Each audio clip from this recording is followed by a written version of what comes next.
afternoon, everyone, and welcome to Adobe Live. Hope you're all doing well. My name is Howard Pinsky, Senior XD Evangelist here at Adobe, and you are all stuck with me for 2 hours today. Hope you're all in for a ride. Hope you're all settled in at home, taking care of yourself, washing your hands, staying away from other people, because I know, we're in weird times, but honestly, I hope you're all doing well. And let me know if you have any questions throughout this process. We're going to be here for 2 hours designing some pretty cool stuff. And we've had some really fun activities today. Let me hop over to the schedule for a second. And, we just finished watching Andrea Hawk and her fantastic daily creative challenge. We started off the day with Jesus Ramirez Photoshop challenge. We went on to Paul Traney with hand lettering. He was there for 2 hours. And then, like I said, Andrea Hawk's challenge. And then me. You're stuck with me now. So, what do we have planned for today? Well, we have a lot of cool stuff. I'm going to be diving into Adobe XD. We're going to be designing some, fun, some fairly relevant things in XD. Yeah, hey, Munir, 2 hours. So awesome. Maybe for you. I don't know. We'll see if I make it through this. But let me say hi to everyone. So we've got Eric and Lamont and Akin and Juan and Kevin and Munir and Tim and Kara and Mary and Jack and Igor and everyone else. If I missed anyone, I apologize. I'll get to you eventually. Let me know where you're tuning in from. I am streaming in the US right now, and it's, quarantined in my home, trying to flatten that curve as much as possible, get us through this thing. And let me know how you're doing. I'd love to know that. Throw it in the chat. And again, I'm going to be here for 2 hours, streaming all day, every day, right? Hey, Royal, welcome. Tim says, I believe in you and repeat grids. Yeah. Indeed. Everything's better with repeat grids, right? All right, so let me hop over to my screen. And what we're going to be doing today, this just before we dive into some things, Ryan says, is that jacket considered a turtleneck or a mock turtleneck? It's probably a mock turtleneck. It's like a 3/4 zipper, but it's very comfortable, especially when it gets cold. It's very comfortable. So yeah, if you haven't participated in the daily challenge, definitely do that. Andrea just finished her stream. Fantastic stuff. I think I'm going to be hosting it next week. I've lost track of the days, but I believe I'm starting hosting next week, Monday to next Friday, which is going to be really fun. Got some cool stuff planned for all of you. So definitely go there, register, take the challenge, and then I will see you all next week. But Andrea is a fantastic host. She has some amazing designs that she's showing off. So dive into that. Don't miss out on that. It's always a fun time. So do that. If you're brand new to Adobe XD, I know many of you are, you can go to letsxd.com, and I'm sure Tim, one of our great moderators, will post the link in the chat in just a moment. Here's letsxd.com. Most of the content is from me. We also have some great content from Danny Beaumont, one of our product managers on the XD team. So if you're really just getting started, you can dive in there. And I've just got a lot of cool stuff in there, including 5-minute challenges to kind of go along with the longer daily challenges. So those are kind of fun too. Before we dive into things, Juan from Spain and Bohana from Serbia. We've got Lamont working from home in Virginia. I hope you're working from home. Hope we're all working from home today. Awesome. Welcome, everyone. All right. And we've got some snazzy maps up here, but we're going to get to that a little bit later on. So what are we going to be diving into today? Let's hop into XD. And again, I'm going to be here for 2 hours. So if you have questions, let me know. And we also are going to be doing portfolio reviews about half an hour before the stream ends. So hop into Behance, behance.net/live/Adobe Live. The portfolio review tab is at the top right-hand corner. Dive in there. All the information you need will be there. And also, if you go into Discord, Tim will post the link to Discord in a second as well. There's a portfolio reviews section. You can submit your portfolios there, and the magical moderators behind Adobe Live will pick 2 of them. I'm going to take a look at some of that stuff about half an hour before the stream ends. So throw it in there, touch up your portfolio on Behance, and we'll take a look. Some people are not working from home. Small business in Missouri, Alberto's not working from home. Well, hopefully you're staying away from people. It's very important these days to kind of, flatten that curve. All right, so what have we got going on? So here's Adobe XD. We're going to start a brand new document, and I thought it would be interesting to design out a mobile application and maybe even a website if we do have time. We are here for 2 days. So it could be interesting to work on a medical themed application. And there's going to be a lot of different aspects to this. And here's a note that I kind of been working on. And, some people grab a sketchbook. Some people open notes, Evernote, notes on their computer, whatever it might be. And here's just a few things that nothing in particular order, but a few things I might want to get to as we're kind of going through this process. So it's going to kind of focus on infectious diseases or just medically themed in general. And there's going to be a login screen, always important, a navigation bar, a map possibly with pins, and we're also going to be diving into components and states and all those fun things throughout this process. Maybe a symptom checker, something to book an appointment, doctor profiles, health info, that sort of thing. So a lot of stuff we can possibly tackle depending on how much time, how much we can tackle in the next 2 hours, and then tomorrow as well. So we'll see. All right, so hopping into Adobe XD, and I do have my coffee with me because I may need some of it. So if I go quiet and take a sip of coffee, I apologize. But it's just me. It's fun, right? 2 hours of me. All right, so we're gonna start off with, let's say, an iPhone XS 11 Pro artboard, the biggest one they have right now. So I'm gonna go ahead and click on that. And by the way, I should probably point out that an update came out last night. It was one of the smaller updates, but it tackles a few bugs and a few lots of things. So the team is working hard to make sure that if any bugs do creep up, they are tackled. So update your, go to your Creative Cloud app, hit the check for updates button, and you'll be able to grab your update. So I've got here this artboard for an iPhone XS, 11 Pro, a lot of different names for these iPhones. I'm gonna just name this. I'm gonna probably start off with the login screen, but before we get to that, I might wanna start defining what the colors are gonna look like for this application, what assets I might use, typography, because we're really starting from scratch. And we have time, so we're gonna go through the process from the beginning. And yeah, if anyone has questions, again, throw them in the chat. I will be paying attention. And we have some great moderators in there as well. So if I do miss something important, I'll do my best to answer.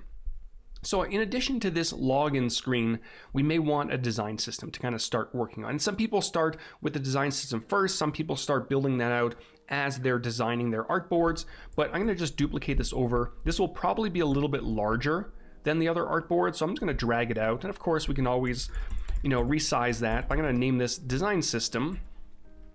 If I can spell properly. I never spell right during these streams. There we go. Design system. Fancy. Beautiful. All right. Munir is saying, I feel boring from staying at home all day. I'm learning design, especially UX design all day. And yeah, in a weird way, this is a great opportunity to learn something new.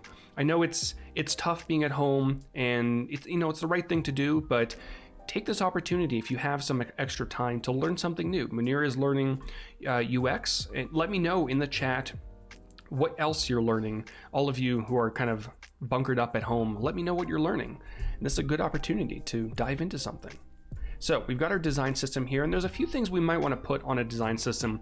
It's going to differ from person to person and project to project, but maybe for the first section up here, I might want to include a few assets that we might be using throughout this project. So I'll put, the title up here.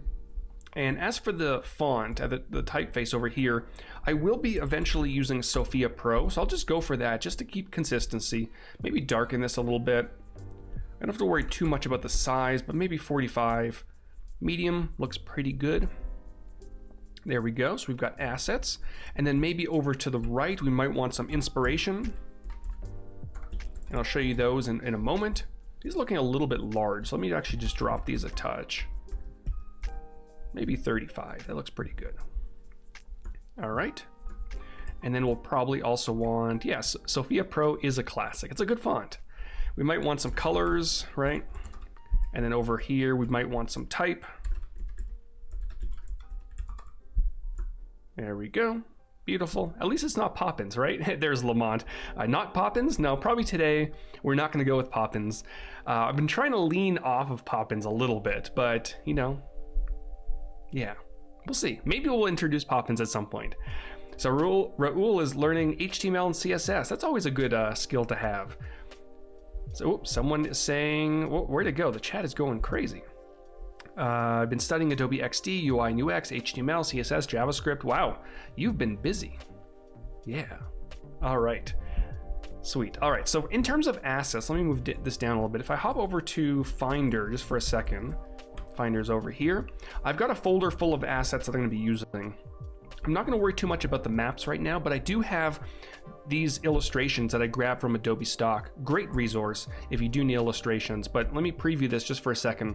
Very, medically themed illustrations. They're kind of fun. They're not too serious. And I don't really want to go with a very serious feel to this application. I was thinking about that a lot. I've used applications before where they use very harsh imagery, where it shows someone in medical distress, right? And I probably don't want to go down that path because it's just not fun. You want someone to be kind of feel, especially if they're feeling a little bit sick, you want them to feel welcome. So we're going to be using some nice colors, bright colors. We're going to try to avoid red and pink because it could be like anger inducing. So what I'm going to do is I'm going to just drag this into Adobe XD. It's going to launch on my other monitor. Let me bring this over here. Whoop, whoop. There we go. And I've got these really great assets that we can start using. And they're very welcoming. They're very colorful. Most of them at least. So maybe this one over here, whoops, I'm going to dive in here, double click. I might want to grab this one. So I'm going to copy that, pop it into this artboard. Now obviously this is very big, but I'm going to resize it in just a moment. And I might also want maybe this woman over here sitting on a chair. I might want just to grab her and pop her in there. So I'm going to, let's say, delete this guy because I don't need him. And I just want her. So I'm going to copy and paste. Perfect. Maybe I'll make this a little bit smaller. There we go. I'm just going to line everything up. And this one, I might want her to be turned around to, be facing the doctor. So they're, looks like they're in a conversation. So I'll just go over here to the right and boop, flip that around just like that. Fancy. Now, of course, I'm not too worried about the actual composition at the moment because this is just a place that I can dump some assets and I can very easily grab them later on and use them. So I might want to just, there we go, move things around. Beautiful. All right, Car is saying, was that a double boop? It might have been, it might have slipped. I may need to make this a little bit larger. And again, some people work on their design system at the very beginning of a project. Some people kind of add to it as they go. I like to kind of define some of the colors very early on. That way I know what direction I'm going with. Because if you start to, just throwing assets on an artboard, it could go in very different directions. But I want to see if I can kind of define everything at the very beginning. And then that could allow me to, allow me to influence some of those decisions later on. Now, in terms of inspiration colors, let's actually go back to Finder for a second. And I do have some images that I grabbed from Dribbble, sorry. And I might want to, kind of use some of these as inspiration for in terms of color, in terms of style, that sort of thing. And, it's always nice to go into Dribbble, go into Behance, and just browse around. And you might get some really interesting ideas. I wouldn't recommend copying directly many of the designs that are out there already, but if you're kind of looking for a little bit extra inspiration, or just an idea or two for a design that already exists, it's always a good idea to just poke around and see what you can find. So I might want this one, for example. It's got some nice curvy lines, and I've been on a curvy line kick lately. It's got some cool elements going on. So I'm gonna just drag this into XD. Obviously it's a little bit too large, so I'm gonna make it a little bit smaller. Make sure everything lines up just because. It'll make me feel better. And then maybe one more, we might want to go for something like this. Again, has some nice inspiration, nice colors. It's not too in your face. It's very soothing. So I'll drag that into XD as well. And of course, I could have used rectangles and used those as masks, but I'm going to do it this way. Perfect.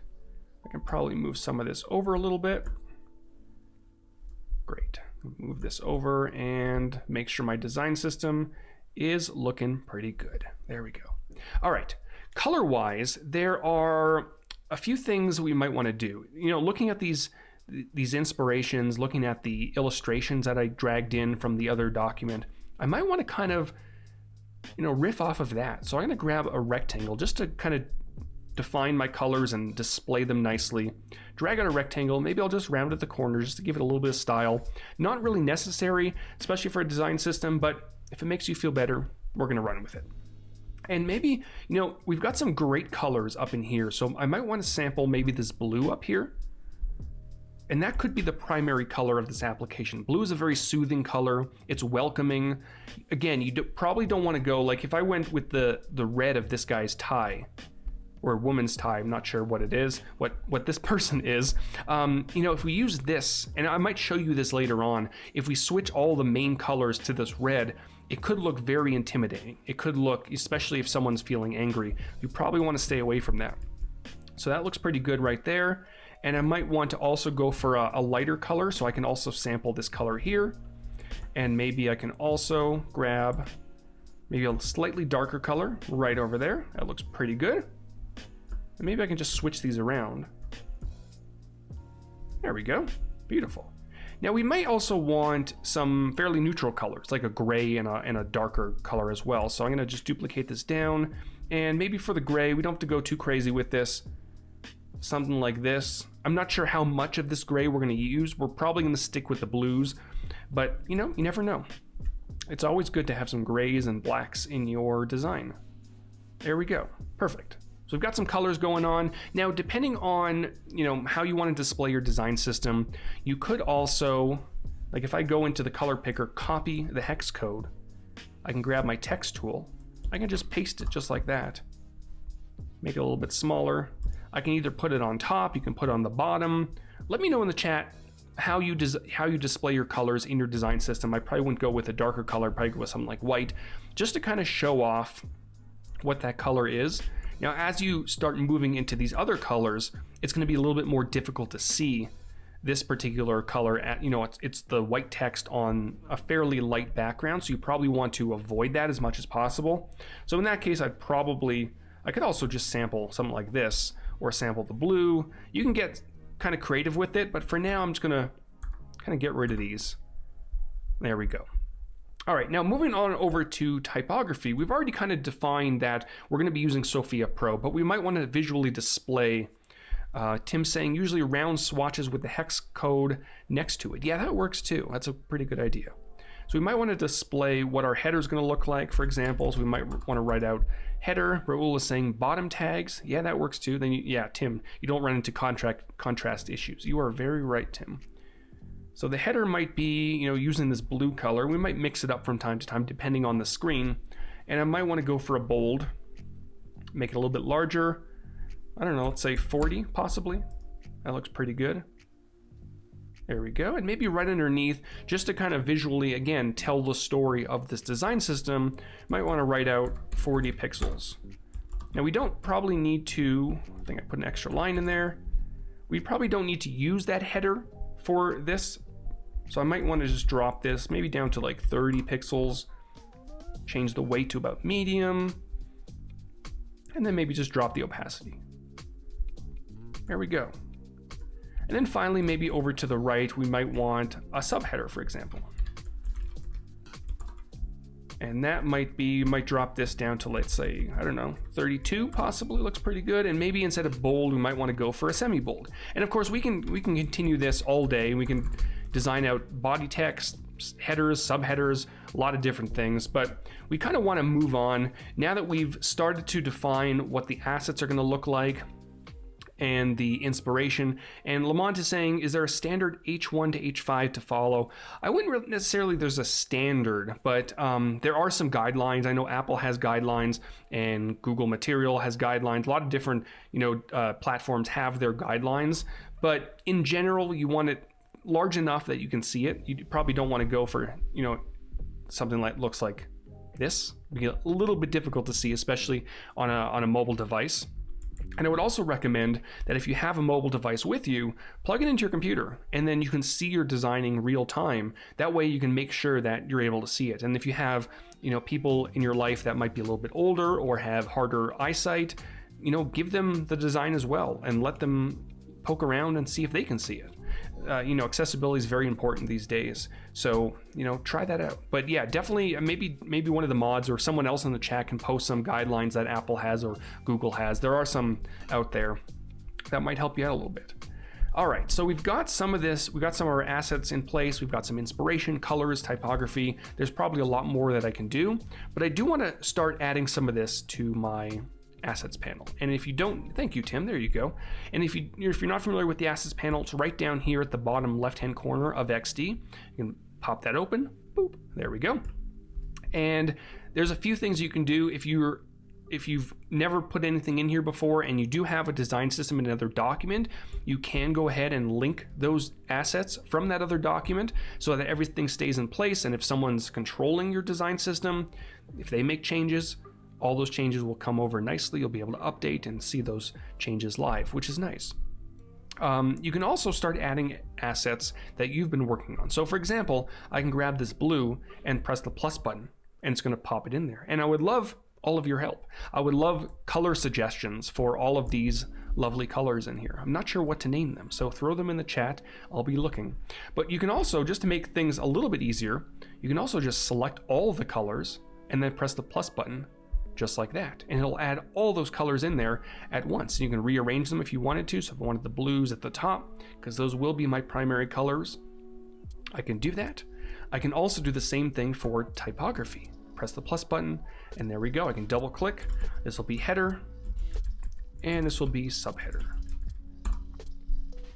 And you can also, if I wanted to, you can also add the assets as components. We're probably not going to because it may not benefit us at the moment, but as this stream goes on, we're definitely going to be creating components throughout this process to animate them, and also just to keep things up to date. And I think if you don't know what components are, I think you're going to like them quite a bit.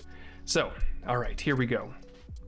How are things looking? I think it's looking pretty good. We've got some nice colors going on, nice typography, got some inspiration that we're going to kind of riff off of. And Tim says periwinkle. I'm not sure which one that's for, but let's actually go ahead and periwinkle.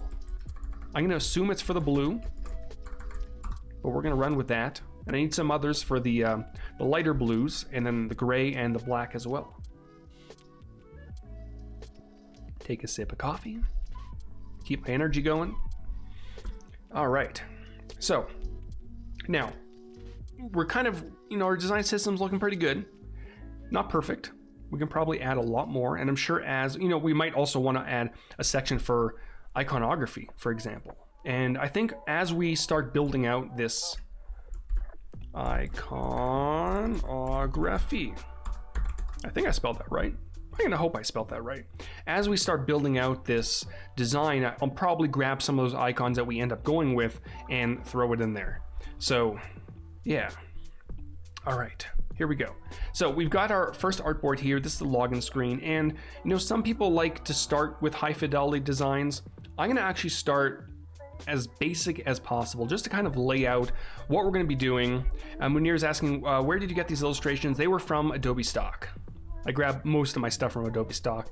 One, because it's copyright free. I can use it throughout my projects once you license it. And two, it's just great stuff. Ooh, cornflower. Is that for the dark blue one or is that for the light blue one? I'm going to go for the light blue one. Cornflower. It's probably for the dark blue one, but let's go for it. Ooh, lavender. Actually, this kind of looks like a lavender.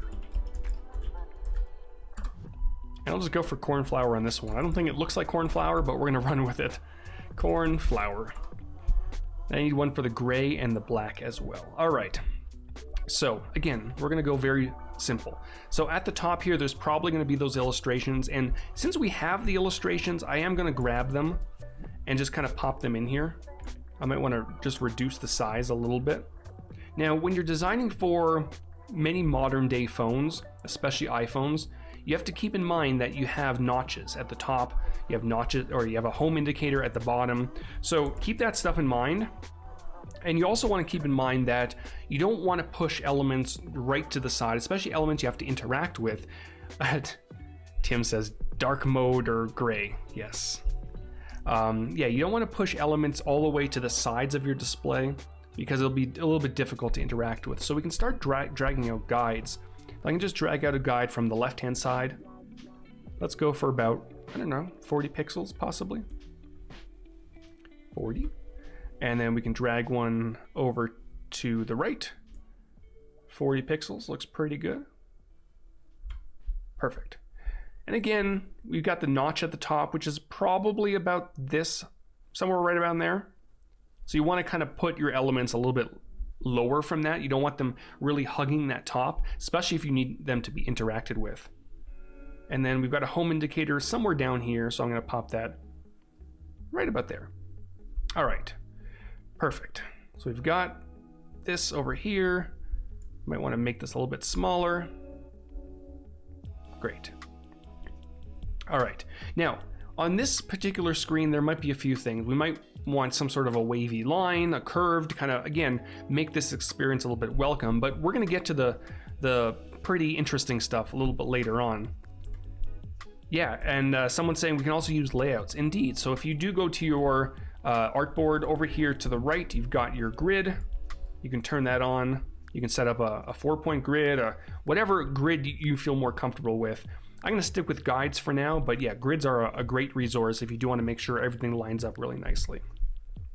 So this is looking pretty good, and again, we're blocking things out, so we're not going too crazy with this. So I'm just going to type in, let's say, sign in. It'll be a little bit smaller. And because this is the low fidelity version, we might want to just go for like a gray, or just grab one of these in their assets panel. This will be sign in, maybe sign up. Right, just like that. Make sure they're spaced out nicely. And it is low fidelity, so I'm not super concerned about spacing, but I kind of want to get things kind of looking okay. So anyone I give this to, even in the low fidelity phase, they'll be able to understand and not be intimidated by the weird design.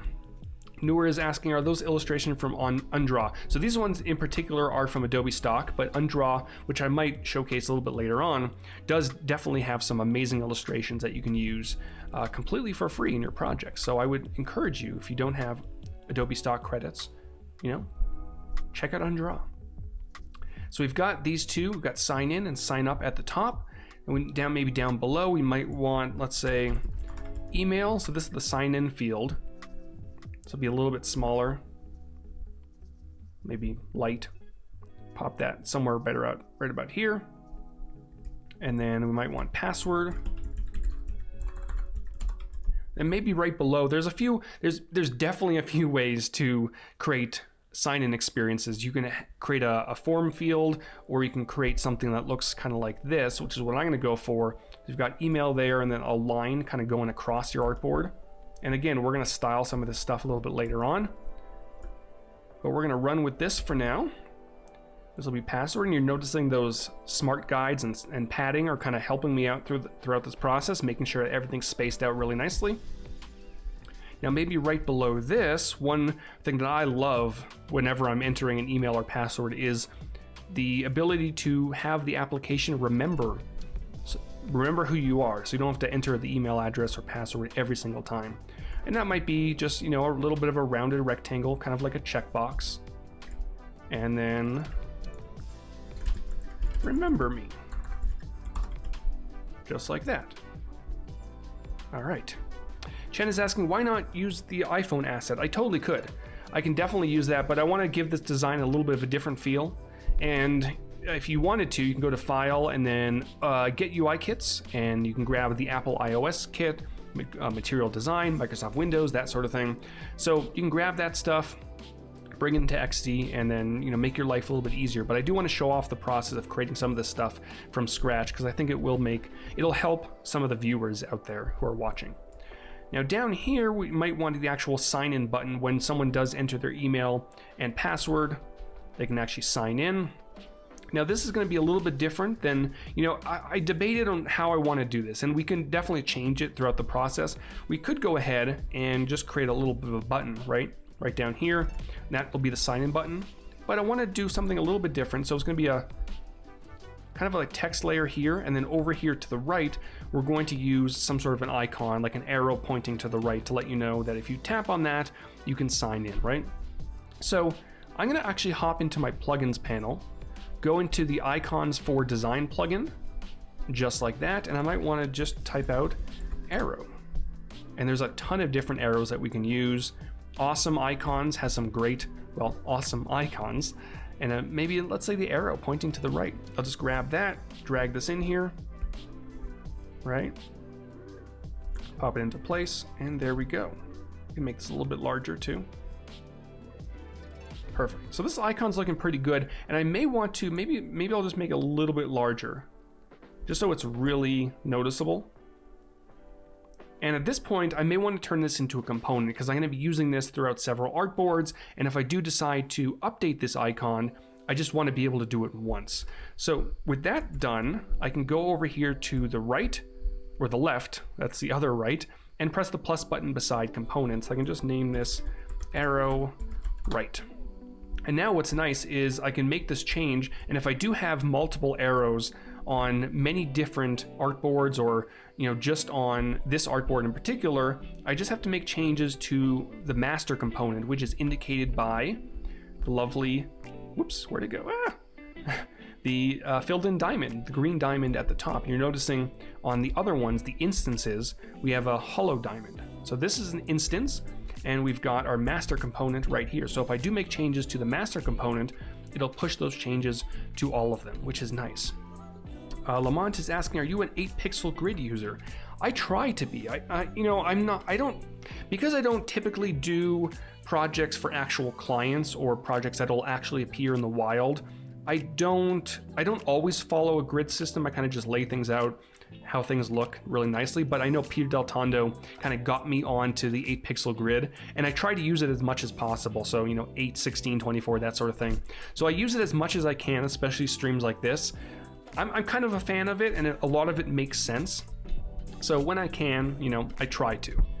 All right, so we've got that looking pretty good. We've got a sign in button. Now, one other thing I might want to add on this particular screen is typo Pinsky. Someone spelled my last name wrong. It happens a lot, don't worry about it. What I might want also, in addition to being able to sign in and sign up, what if a user comes to this application and they don't want to go through the sign in or sign up experience? They just want to start checking their symptoms. And they really shouldn't have to sign up to check their symptoms, right? So maybe at the bottom, there'll be a way for them to maybe swipe up or click on a button or something like that to check that stuff. So symptom checker, right? I'm going to center this, and this might kind of go down here, and it might be part of some sort of a button or element or whatever it might be that, and we're going to style this in a moment because things are looking a little bit bland right now, but you're kind of seeing where I'm going with this, right? You've got this information here to enter your email address, your password. Once you've done that, you can sign in, or if you don't want to do that, you can access the symptom checker. So things are looking pretty good right here. I'm going to take a quick break, get some coffee. And I will remind you that in about an hour, we are going to be taking a look at 2 portfolios. So hop into Discord, pop your portfolios in the portfolio reviews section over here, and we'll take a look at that shortly in about an hour or so. All right. This pains me. Looking at a design like this, it's very plain, it's very flat. Should we just style things now as we're kind of going? Maybe not, I don't know. Let me do one more screen, kind of a little bit flat, and then we'll probably dive into some styling, just because it's bothering me, right? I don't know, are you all like that too? Sometimes. Shan is saying, good cafe drinker. Yeah, I usually have a coffee. I also have a water in a little sippy cup, because of course, just to make sure I stay hydrated, balance things out a little bit. Tim says, the great thing about working from home is working from home attire. Yeah, I've got a nice turtleneck type shirt on up here and pajama pants on my legs. So yeah. All right. So on this screen here, and we're going to probably use some of the elements from the sign up screen, but what we might want to do is, this might be the symptom checker. So for example, this text might go up here, and I'm probably going to style it a little bit differently on this artboard. I might also want to bring over my guides. So if I didn't copy that artboard, I can just go to View, guides and then copy the guides. And then I can paste the guides just like that. There we go. All right, so I've got the title up here, and then maybe down here we might want some of the actual symptoms, and we can do that. I'm gonna grab my rectangle and draw one out just like this. This will be the first symptom. I will be eventually putting a shadow on this. So I do wanna kind of set that shadow up, especially if I'm gonna be creating a repeat grid, just so the repeat grid knows that, you know, there's a shadow there, so it should respect that. I might round out these corners just a touch. If I am going for an 8 pixel grid style type thing, I can go for 8 or 16. Of course, the rounded elements don't necessarily have to follow 8 pixels, but just for consistency, we will do that. On the inside, oops, I'm gonna have a rectangle. You don't want to go with an ellipse in this case because, you know, you might want your user to choose several symptoms in this list of symptoms, right? So if you were to create an ellipse, that would kind of indicate a radio button, which typically is one or the other. When you have something like this, I'll just go for 8 pixels one more time. That's a checkbox. And usually with the checkboxes, you can check multiple ones. And then over here, symptom. Make sure this is left justified. We probably don't need semi-bold, so maybe medium. I might drop this a little bit. And as I'm doing this, I can also start defining the character style for these symptoms as well, but we're gonna get to that shortly. I can even go for regular, possibly. All right. And then with all 3 of these selected, I can just pop them into a repeat grid right here at the top. Boop. And then just drag out some additional ones. So I might want, let's say, how many did I have? 1, 2, 3, 4, 5. 1, 2, 3, 4, 5. Now, of course, with the shadow, it's taking up a little bit extra space, so I can just drag these back a little bit. And now I've got a few symptoms that we can start working with. And then finally, down at the bottom, in this case, we might want a bit of a button. To follow the same styling, we'll go for 8 pixels. We probably don't need a shadow on this particular button. And then in the center, we'll just type out next, change the font to bold, make it a little bit larger so it's nice and easy to see. And there we go, we've got our button. All right, so we kind of have 2 artboards going on. Again, very simple. Hey Rob, welcome, thanks for joining us. So we've got 2 artboards. They're very boring. They're very bland. And I want to really start introducing some color into this thing. And especially with like artists like Rob in the house, we got to start making things look pretty, because I know people are coming in here and they're judging. So let's start adding some elements, and then we'll kind of continue this process throughout this application. So what I'm going to do is maybe for this artboard over here, just to really add a nice, a nice pop of color to it, we might want to introduce some sort of a wavy element in the background. We might want to add a wavy element at the bottom for the symptom checker. So what I'm going to do is I'm going to grab my rectangle and draw one out right down the screen just like this. And I want this one to be a little bit curvy. And of course you could just grab the corners and go whoop, just like that. It's okay. It's not bad. I'm gonna just drag this one inwards just a little bit. I don't know, let's say, what is that, 70 pixels? Sure, why not, right? Now, for this one over here to the left, I might want this one to actually curve upwards to give it a little swoosh, right? This one over here is a whoosh, and this one's a swoosh. I don't know, those are not technical terms. So I'm gonna double click on this rectangle. I'm gonna add a point right about here, and let me zoom in so you can see what's going on. As I'm moving my cursor over top of the path on this rectangle, I can just add a point, just like, I don't know, right about there. Doesn't matter where it is. And then if I double click on it, that'll turn that into a curve, right? So if I grab this one over here to the far left, I can just move it up just like this, and now I have a nice looking curve. And of course I can adjust this a little bit to kind of push it against the edge, and there we go. Now, since I want this to kind of follow the primary color, I'm simply going to click on it in the assets panel, and there we go. Now, of course, at the moment, it's covering everything up. Pokehan says, hey, Pokehan, I haven't seen you in a while. Welcome. Swoosh and whoosh are certainly technical terms. I think so. I think they should be. I want to make sure to move this to the back, so I'm going to go to send to back. There's also a keyboard shortcut. You can also do that in your layers panel and just drag. Ooh, you know, I should probably start organizing some things too. Background. All right, so we've got that in the background. Now we're noticing a problem, right? We started the low fidelity work with, just, dark text. And obviously now that we have a darker, fairly dark background, we need to change that.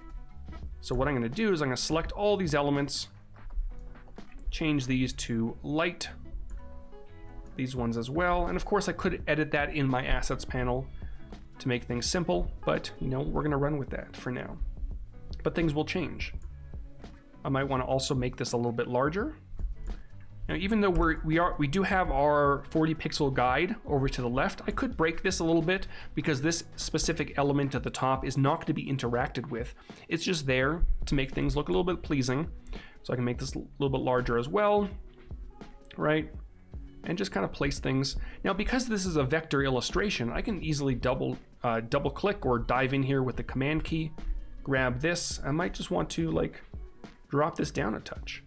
Just like that, or maybe even sample this blue, just to add a bit of a shadow, maybe darken this a little bit. There we go. That's looking pretty fancy.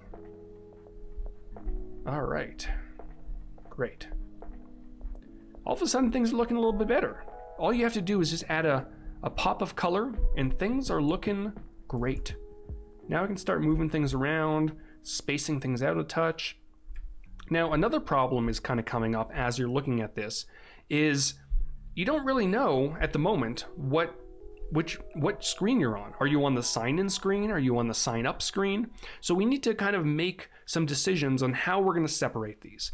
And there's a few things you can do. The first thing you can do is you can add some sort of an indicator underneath the sign-in button, or whatever this might be, text header, whatever it is. So I'm going to just drag one out just like that. I'll set this to white, and I'll just increase the size a little bit. I'll just move it down so it's not too squishy, right? So that kind of separates things. Most people would probably know that they're on the sign-in screen or sign-in section of the screen because that line is underneath the sign-in text. But we can also kind of work with the opacity of the sign-up text. If we just drop this a little bit, you don't want to go too low because then it's very difficult to see. Maybe somewhere around 40%, something like that. And of course, you can probably bring this into Stark or various other accessibility checkers to make sure that this is still legible. Maybe I'll just bump it up to about 50. There we go. So all of a sudden, it's now pretty clear that we are on the sign-in experience rather than sign up. And of course, if you were to click on sign up, the line would kind of move over, and maybe the text of the sign-in experience would drop to 50%. This one would bump up to 100%. Jose is asking, hold up, you selected all and changed the color. Yeah, so what I was able to do is just grab, using my shift key, I was able to grab all the elements I want to change, just like that, and just change all the colors at once within the properties inspector. Just like that. All right, now for these lines, I might want to just bump them up just a touch.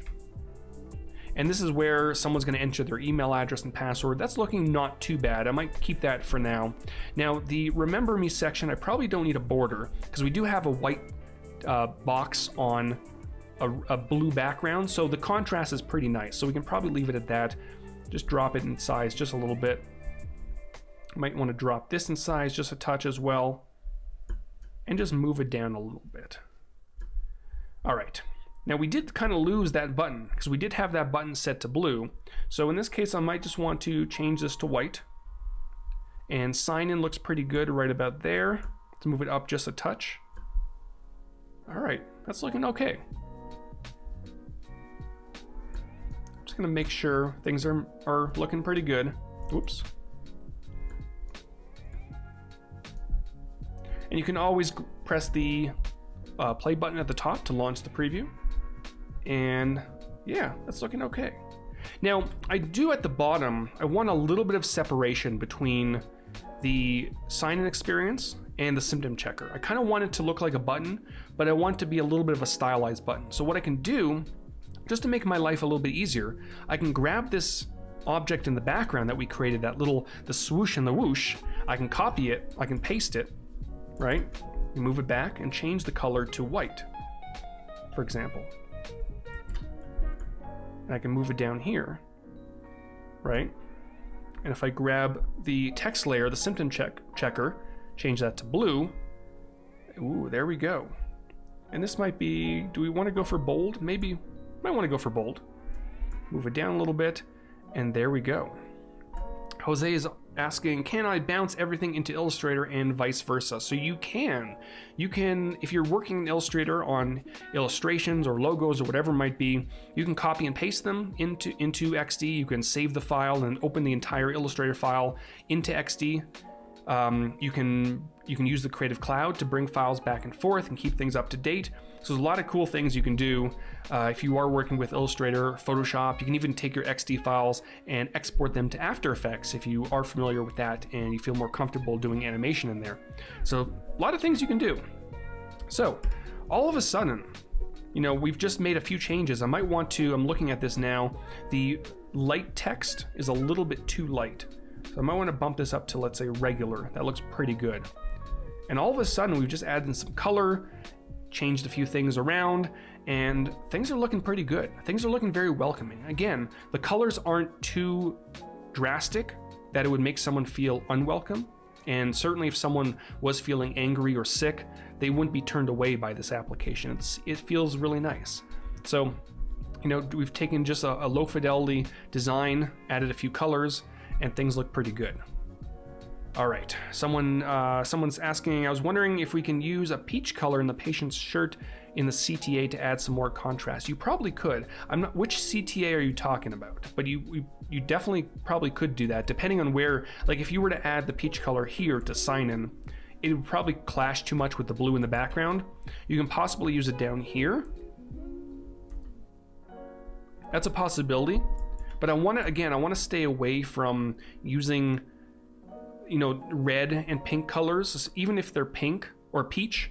I want to kind of stay away from using those for CTAs because we want to keep it welcoming and soothing. I would even consider, you know, changing the color of her shirt because it is a vector design. I would consider that just to kind of move away, even the tie over here, just to kind of move away from those very aggressive colors. But I'm kind of liking how this is looking. It's looking pretty good. What do y'all think? Think it's good? All right. So now over here in the symptom checker, we might want to kind of bring in some of these elements as well.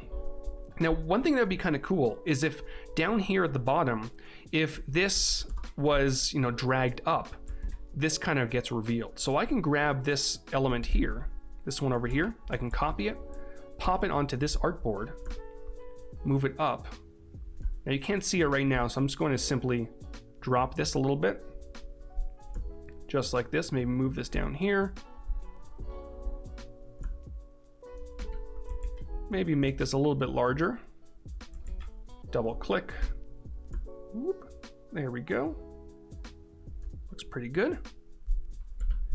Now maybe the background, because this one is going to be white, just to make all the symptoms very easy to digest and see, we might want the background of this artboard to kind of use our primary color. So I have the background selected. I can either use my eyedropper or I can hop into the assets panel and just click on it, right? Just like that. Zen is asking, what is a CTA? I'm sure it's something really simple that I haven't learned yet. It's a call to action. It's an abbreviation for call to action. And you know, a lot of people don't know what CTA stands for, and these are great opportunities to learn some design lingo. And there you go, call to action. And it usually refers to things like buttons and stuff like that. So we've got that. And I may, just to kind of style this section at the top a little bit, what I may want to do is maybe get a little bit creative with this section up here. And this might carry over to some of the other artboards as well. So maybe let me actually get rid of symptom or checker. I might want to go for bold up here. Makes it a little bit larger, right? And then over here, This might be a primary color. Symptom checker. Just to kind of get a little bit fancy, right? Now, as I'm doing all of this, I need to start thinking about the prototyping phase, because you know, the way XD works with auto animate is that, and I'm sure you've heard me say times before, it looks at the differences between two artboards and it animates those changes. So I need to make sure that the layer names are the same. So I know that this particular layer is going to animate on this artboard. So I need to make sure that those are the same. I'm also noticing that I have two background layers, right? So I might want for this one, symptom. Wow, I can't spell. Symptom background, right? So I'm gonna make sure to copy and then paste it over here, just to make sure everything's looking okay. Now, of course, we're gonna run into a problem when we try to animate this because the text layer is completely different, but we'll get to that eventually. So we've got that going on. I'm gonna move the background into place. And of course, we need to start styling some of this stuff. So I'm gonna move this down a little bit, maybe squeeze these in a touch, move the button down, and I can probably style the button while I'm here. So I'm gonna just grab my primary color from my assets panel, just like that. Change that to white and turn off the border. Now, I don't want to dive too deep into components just yet, but we're going to, just a little bit. So I've got this button here, and we're probably going to have a lot of buttons on this design, especially once we dive into the website, maybe tomorrow if we do have time. And early on, I do want to start adding a few components, especially buttons and things like that. So I have both of these objects selected. Now I can add a component many different ways. I can either right click on it, choose make component. I can press the plus button over here to the right in the properties inspector. I can also press the plus button, over here to the left in the assets panel. So I'm gonna go ahead and do that and just name this button. And one thing you might wanna do, depending on the situation, is turn on padding. Now, in this particular case, I do not want to turn on padding because I want the button to line up with the 40 pixel guides that we added on the left and we added on the right. However, depending on the project that you're working on, turning on padding activates content-aware layout. So when I turn that on, it noticed that I have 21 pixels on the top, 20 pixels on the bottom, which I can probably fix, and then 120 pixels on either side. And that will respect that the padding. So if I did go ahead and dive in here and just changed it to, let's say, next screen, you're noticing that the button enlarged automatically. But again, in this particular case, I don't want the button to enlarge automatically because I want it to stay nice and flush with the left and the right guide. So maybe, you know, in a future screen, we'll look at how that can benefit you. But for now, we're gonna leave it at this. And I'm going to grab some more coffee. All right, I feel better already. Now, in terms of the styling of the symptom, these checkboxes, I'm gonna dive in here and I might want to, maybe this one I'm gonna have, maybe I'll keep it at white. Maybe for the background actually, I might wanna just drop the color just a little bit gray. And you're probably hardly noticing the difference. Here's the before, here's the after. Yeah, you probably don't even notice the difference, but it's a very subtle drop. Just so that there's a little bit of separation. Destiny's asking, what type of creamer you got in that coffee? I believe it's French vanilla. I think that's what it is. And it's the Death Wish coffee, so it's really gonna make me wired up now, and then later on I'm probably gonna completely crash. I'll play some Animal Crossing and I'll just crash. So in terms of the styling of this, we may not want a border, but we might want a little bit of a shadow. Now for this, Caramel Adobe, we might want to introduce a little bit of color. So I'm going to open up the shadow picker, sample this color. Now that's obviously, don't do this. Never do this, ever. I might want to drop this back a little bit and then just drop the color, just a touch. And you're noticing it's adding a little bit of separation. I know some people are going to mention it, that it almost looks like that new morphism phase. And I try to stay away from that. A classic choice. Indeed it is, Destiny. I try to stay away from the whole new morphism thing because for accessibility, it's not the greatest idea. However, in terms of this, it might work. And I'll tell you why in a moment. But let me dive in here. Let me style this. Maybe I'll go for maybe I'll make a tweaked version of this where it's just a little bit blue, and I will change the border. Maybe I'll add a little bit of blue in here, just a touch. You don't want to go too crazy, but you also want to make sure that you're kind of abiding by accessibility rules. I might want to also adjust the size of this a touch. I have 11 pixels up there. There we go.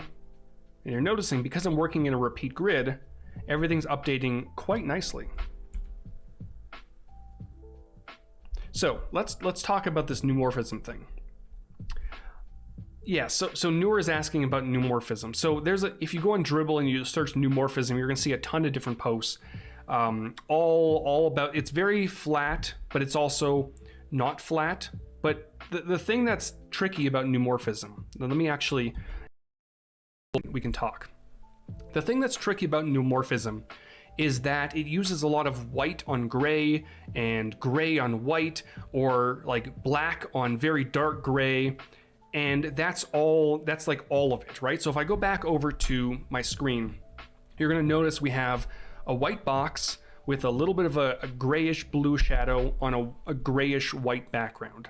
Now, if this here was the CTA, this white box, this would be a big problem, because a lot of people who can't see very well might not be able to see this white box against the white background, even with the shadow. This would cause some accessibility issues. And I'm sure if you just look up neumorphism accessibility, you're gonna find a lot of examples. However, in this case, it's almost okay, because we have nice contrast with the actual text layer. And we'll hopefully, when this is finished, we'll hopefully have some nice contrast with the actual checkbox, right? So it almost doesn't matter what this white box in the background looks like compared to the background. Of course, you might want to make sure that there's some contrast back there, but because we have the two elements that really matter, the checkbox and the text, because those will have some nice contrast against the white background, you can kind of get away with it. So in this case, I'm going with it, but let's go ahead and change this a little bit, add some additional blue in here. Again, just to add a little bit of contrast, and the border we might want to darken a touch as well, right? So if I take a look at this, it's not bad, right? Some people would probably make the checkboxes a little bit lighter, but again, you have to think about accessibility. So in this case, I'm just gonna tweak this a little bit. Let's see how that looks. That looks okay. And maybe for this, I might wanna pull in my primary color, and there we go. All right. That's looking okay. I can probably also, because I do have a little bit of room, just space this out a touch. Beautiful. Maybe I'll just move it down a little bit as well. There we go. All right. Now, we might also want to showcase what it looks like when someone checks it on. And Destiny's saying neumorphism is kind of cute. So it kind of is. Like, some of the designs for neumorphism are very pleasing to look at. The problem is, and we really have to think about this as designers, the problem is that some people cannot see those pleasing designs. They can't see the whites on the grays. They can't see, the shadows that are added with neumorphism kind of blend everything together. And if you're using some of that stuff as primary call to actions, it can be very difficult for people to see what they're supposed to click on. Which is why in this case, again, it's kind of okay, because these will, the text layers will have enough contrast that people will be able to see it. But it's a very tricky trend to tackle, and typically I stay away from it. But I did want to kind of highlight some of that stuff today. All right. It's looking pretty good. Now, again, we might also want to showcase what it's going to look like when someone clicks on one of these things. So in this case, we can turn to components. So we've got our checkbox. Again, it's looking okay. I'll probably revisit it later, but because we're going to be turning one of these into a component, it could work. So I'm gonna grab, let's actually start adding in some symptoms. So this might be fever over 100. And this one might be dry cough. Let's go for sweats and chills. Diarrhea, you know, the usual symptoms that you get with all these illnesses. Running nose. There we go. All right. Perfect. So we're going to dive in here. We're going to click on this checkbox and we're going to create a component. So this is going to be unchecked version, obviously. And I'm going to press the plus button beside component. It's going to add it to my assets panel. I can type in checkbox. Right? Igor saying it needs to create a additional high contrast version. That very hard to do right on terms. Yet it is difficult to do in terms of accessibility. But yeah, I would, you know, depending on the application, you should really, like, I probably would go for something like this, right? I would do text white like this. This is perfect in terms of high contrast, very accessible. And thinking things through in my head now, if this is a medical application that may be used by a lot of elderly patients, this is probably the better way to do it. But we're gonna backtrack. We're gonna stick with this for now. We may create two versions. That one is very high contrast, one is not as high contrast. But yeah, you got to think about these things as you're designing, especially again if you're designing for the elderly. So we've got our default state for our checkbox component, which we just added, and now we can create an additional state. So I'm going to just press on new state, and this will just be checked. And now I can design out what this is going to look like when it's checked. So I'm going to double click to access the component, and this is going to be super simple. I'm just going to type out check. There's a check mark, right? Whoops, I missed it. Make this a little bit smaller, grab my primary color, pop it in the center, and there you go. Nothing too crazy. We've got our default state, we've got our check state, and we're going to be getting more into components and wiring them up later on, but I do want to quickly show you how that's done. So if I go into prototype mode at the top, I've got my component selected, and you can see it selected over here to the left. I'm just going to make sure to name this symptoms. Jose is asking, how about a stroke behind the boxes? Yeah, you can totally do that as well. And if I just very quickly do that, if I just grab this box, add a little bit of a stroke, right? So you can do something like that if you want to introduce a little bit of blue to kind of match the rest of the design. You can do that as well. And you can really start to experiment with this to see how that looks. So that's one more thing you can add to help accessibility. Let me backtrack a little bit. All right, so we've got in prototype mode, we've got our checkbox selected, and I'm going to click on the blue handle over to the right. That's going to sprout out this little wire. And then over to the right within the properties inspector, we do want a tap trigger because we want a user to be able to tap on that checkbox to activate it. And you know, usually I would choose auto animate, but in this case, I just wanted to transition from the checkbox to the unchecked box, right? So I'm going to press on transition. I'm going to choose the checked state that we just created. And we don't want any sort of animation. We just want to cut to it. And there we go. And then from the checked state, we can click and then choose the default state. You think the music stopped playing. Oh no, let me check my music. I think I ran out of songs. There we go. Now the music should, someone said sneaks? Am I sneaking things? Avi is asking, can we auto animate the check marks in XD? We can. We can definitely do that. And maybe tomorrow we might dive deeper into auto animate, but you can totally do that. You can do that on a single artboard with states and components. Probably not going to focus on that right now, but yeah, absolutely, you can totally do that. All right, so we've got that done. We've got the checkbox, the unchecked box wired up to the checkbox, and the checkbox wired up to the unchecked box. So if we go ahead and press play at the top, I can just go through and just click on any of them in no particular order. And that's the really cool thing about component states, is that all this is done from a single artboard. You don't need multiple artboards just to check on a box. You can just do that. And even though it's in a repeat grid, you know, it looks fancy.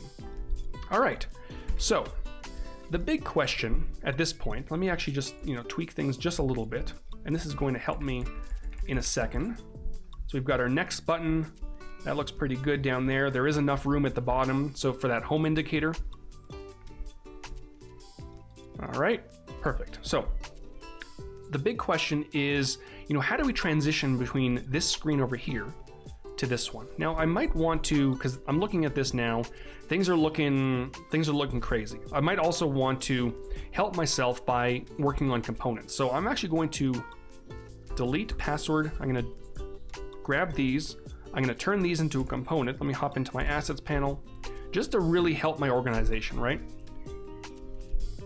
There we go. This will just be called field. I'll duplicate this downwards. I don't know, somewhere right about there, I think. And I can just change this to password.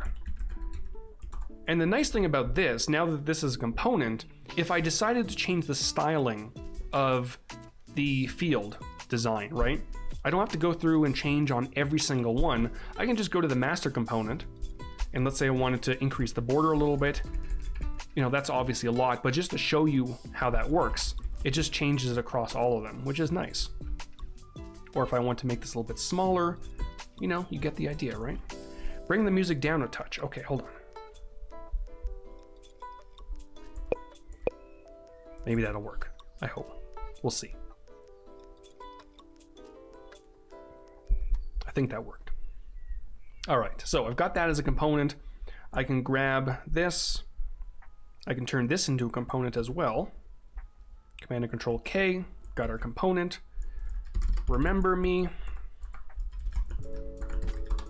And I can also turn this, I can create a new state. Checked, right? And just like I did a moment ago, I can grab the checkbox, and this will be the checked state. Beautiful. So we've got our default, we've got our checked. I can hop into prototype mode. Boop. Destination checked. Transition, bam. And just like I did before. And as you really start to learn how, you know, components and states work, this is going to become super fast. So now you have remember, boop, boop, boop, boop, boop, boop, boop, right? Fancy. All right, that's looking pretty good. Now, let me just make sure everything's organized nicely. And I want to make sure, because this is going to be dragged up, I want to make sure that this is all on top, but we're going to get to that in a second. So we've got our sign in, we've got our illustrations at the top here, right? Illustrations. Newer saying, when it's too loud, we complain. When it's too low, we complain. When there's no music, we complain. But where is the cat song? I agree. This will be sign in. And this will be sign up. I probably don't have to put that in a group, but we're going to run with that. All right. So I might also want to make sure all of this is inside of a group, except for this background.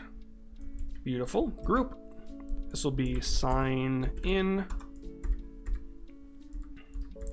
Perfect. So we've got this stuff at the top. Everything looks pretty good. However, you know, it's not going to animate because all of this stuff over here is not also present on this artboard. So here's what we're going to do.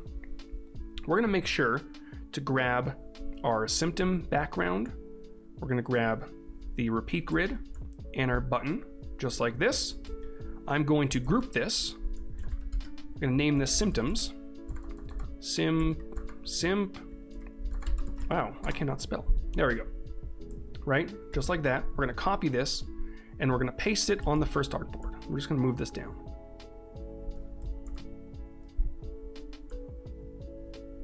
Okay. Now, of course, we need to figure out the text on this particular design. We may get around to that at some point. I'm not sure exactly how that's going to work. Transitioning from basically this over here to this.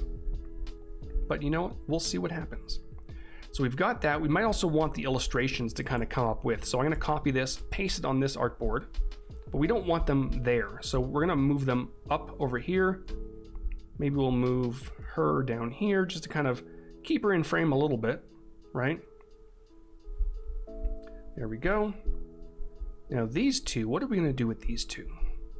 This is a conundrum. What we could do is grab this one. This is probably behind, right? I'm gonna copy this.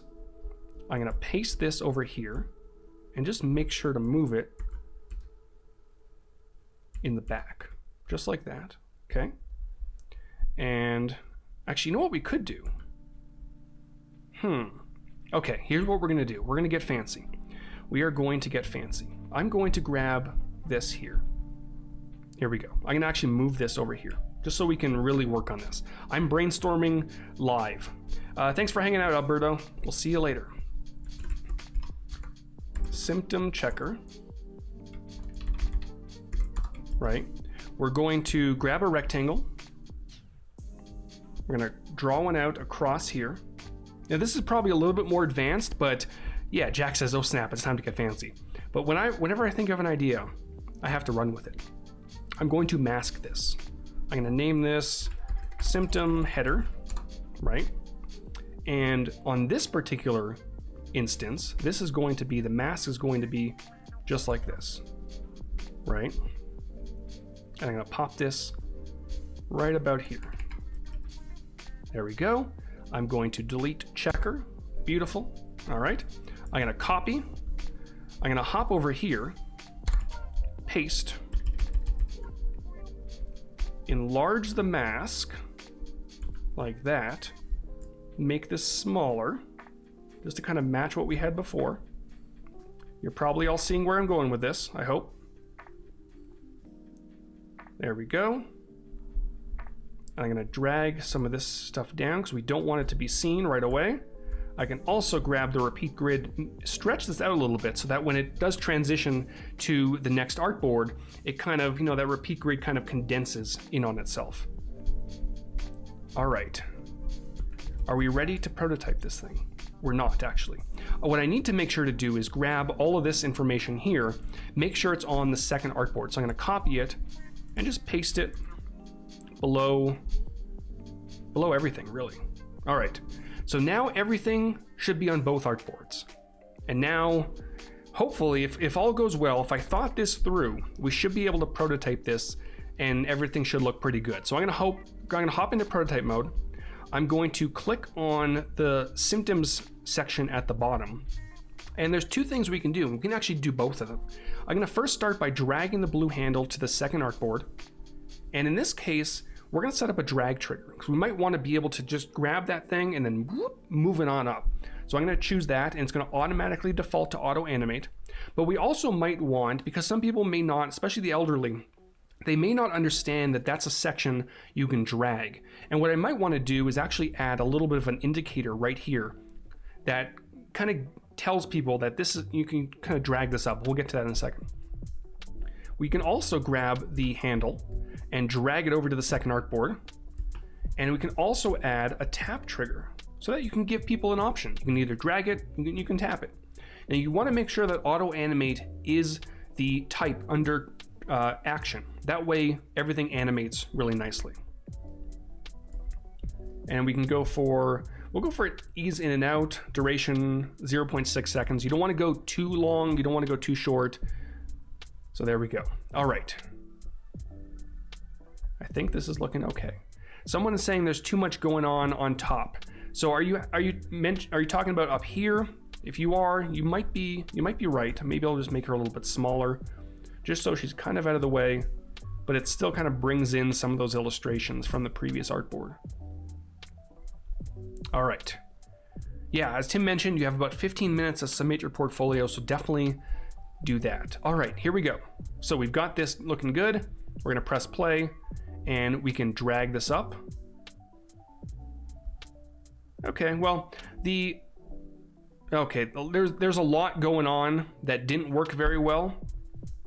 So what I might want to do is, let's see. Maybe the background here, this might enlarge. Something like this. I don't know if that's gonna work actually. Let me hide. It almost worked. I think we're getting there, right? I might want to move this up a little bit. Just like that. maybe move some of this stuff, just kind of stretch it out a little bit, just so there's a little bit of an interaction as dragging is taking place.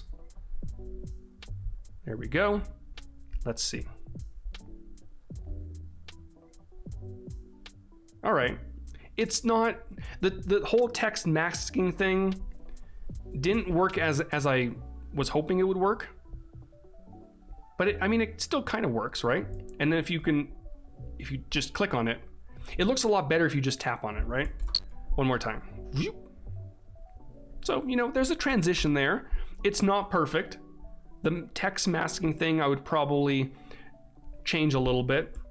And I would probably possibly also just kind of move these illustrations out of the way completely. Just so, you know, someone, I think Yasser was saying that there is too much information going on at the top. Those illustrations may not be necessary. So, you know, that kind of solves that problem, I think. It doesn't look too bad. I think that could work. Again, the text masking I might, you know, kind of work on a little bit later on because it's not perfect. What I could also do is grab the symptom text layer, just kind of move it really down. That way it's not poking up right away. Something like that. Daniel's saying in After Effects you can do it better. You probably can. But you know, a lot of people, especially in the UI and UX world, don't know After Effects. They may not own After Effects, or you know, it may not be part of their Creative Cloud subscription. So XD is a great solution if you don't know After Effects. The team is also working on some additional animation tools that I think will bridge that gap a little bit. But yeah, a lot of people don't know After Effects, and After Effects is very intimidating to some people. So if you can just do this in XD just by designing 2 different artboards, a lot of people love that. All right. Yeah, Avi is saying in After Effects you can animate it letter by letter, the text masking. You totally can. And again, a lot of people don't really know After Effects. They don't want to know After Effects. They don't have After Effects. So this is another way of doing it. Gotta run. Great stuff, Pinsky. You're welcome, Jose. Hope to see you again. I'll be back tomorrow, same time, same place. All right, so we got about 13 minutes to get to portfolio reviews, so definitely submit those in there. And now, so once we've got this done, we got to start thinking about what's next, right? We've got our sign-in experience looking pretty good. We've got our symptom checker, which, by the way, whoop, you can now click on the different boxes just like that. Everything looks pretty fancy, right? And yeah, Tim is saying you can import XD files into After Effects. So what I can do is just up at the top, go to File, go down to Export, and then After Effects is going to take all this stuff and then you know, pop into After Effects. If I did want to get more complex and I knew After Effects very well, that's absolutely an option. Again, I don't know After Effects very well, so I typically stay away from it. I look at After Effects and my mind explodes because it's very intimidating. So I stick to XD. And that's one thing, you know, the team, symptoms. Did I spell that right? I think so. Maybe. That's one thing the team is thinking about, because I know a lot of designers are looking for more advanced animation techniques in Adobe XD. Adobe XD. And they hear from people that After Effects is way too intimidating, especially if you're just looking for micro interactions and things like that. So that's something they're thinking about. Like, how do we offer a lot of those advanced animation techniques, but not intimidate people? So it's a balancing act, right? But there's some stuff in the works. All right, so we've got our login experience, we've got our symptoms, and then after symptoms, we might want, you know, to create an appointment, for example, with a provider. So let's go ahead and create one more artboard before we get to the portfolio reviews. There we go. And AV is saying that's the thing about Adobe, the best thing about Adobe, the integrations. Yeah, I agree. Being able to, especially with Creative Cloud libraries right over here, is you can have a Photoshop file or an Illustrator file. Everything just stays up to date. You can pass it back and forth. It's super cool. So this might be appointments, just like that. And I can start grabbing some of the elements. Now this one will not have any animations between symptoms and appointments, so we don't have to worry about making sure everything is on both artboards. So I'm going to choose the background there. I'm just going to grab this background here, pop it into place. I might want to grab this. I don't need to worry about the text mask, which I'm going to definitely change later on. But I do want to make sure we have a little bit of consistency, just like that. Connect with, and this might be a provider. Just like that.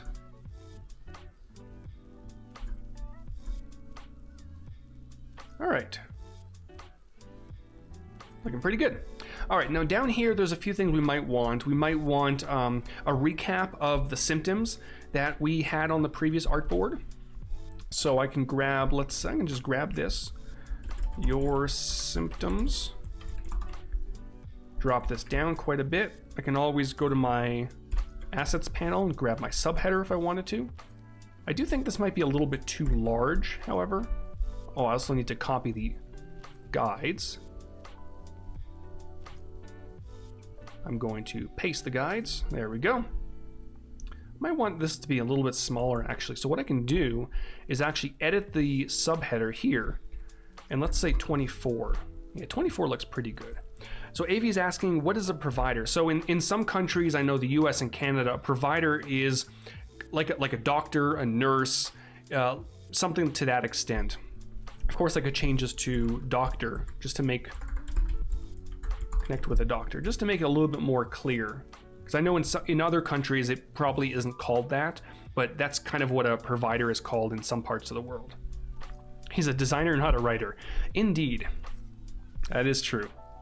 So we've got symptoms here. Now maybe right below, we might want like pill style shapes that will kind of recap what we chose on the previous artboard. So I'm gonna do something like this. Maybe I'll round these out completely. I might want to choose this lavender, maybe cornflower possibly. That looks pretty good. And let's say fever. We will change this to medium. Whoops. Move it into place. Now here's probably where content-aware layout might work pretty well, right? So we've got fever there. Maybe I'll just bump this up to semi-bold. Make sure to center it. Right? That looks visually, that looks pretty good. So what we're gonna do is, might want to darken this a touch. Maybe I don't know. Maybe kind of in between. Something like that.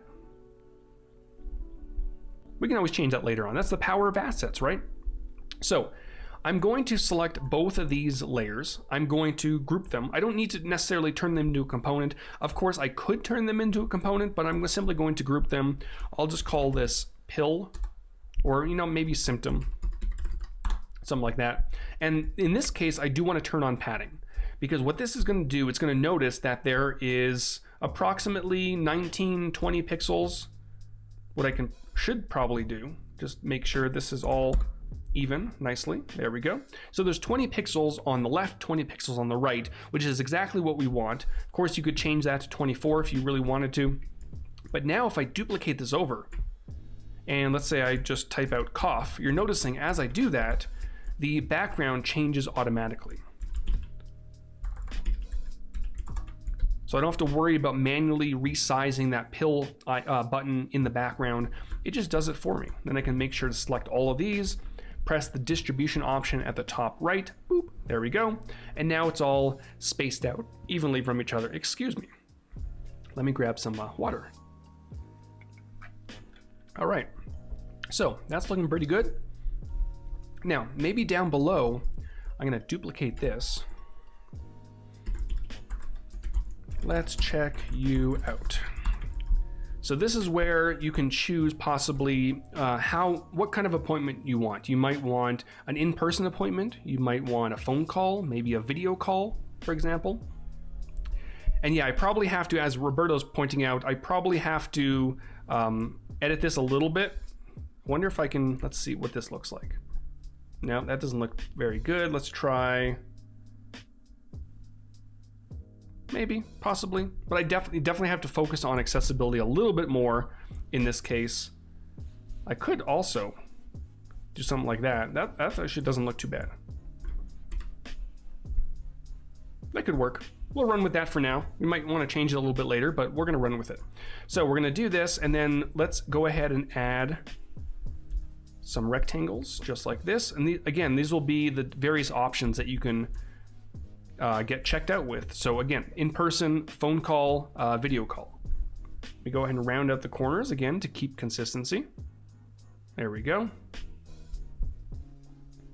For the border, we could go for maybe the lavender, apply as border, possibly, maybe the cornflower.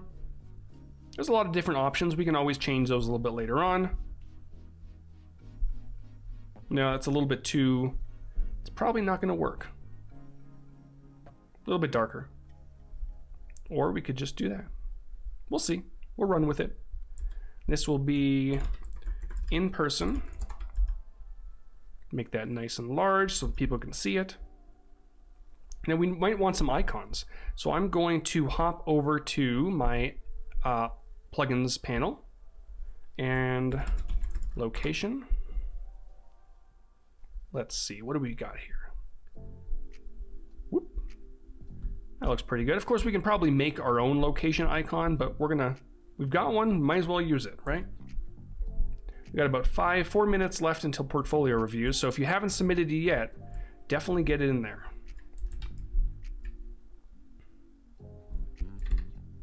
Perfect. That looks pretty good. We've got in person. Now I'm going to, maybe I'll just increase the size just a little bit. I'm going to select all these elements here, and I'm going to turn them into a repeat grid, Command and Control. Actually, I'm not going to do that because we're going to swap out some icons, so that might not work very well. This will be in person. Let's duplicate this down a little bit, and we'll just do 2 of them, 2 extra ones. This might be phone call, and then we'll have video call. Oops. Great. Now, of course, we do need some additional icons. So back to my plugins panel, type out phone. Let's see, we've got a lot of different phone icons. Yeah, that one looks okay. Make sure everything is the same size.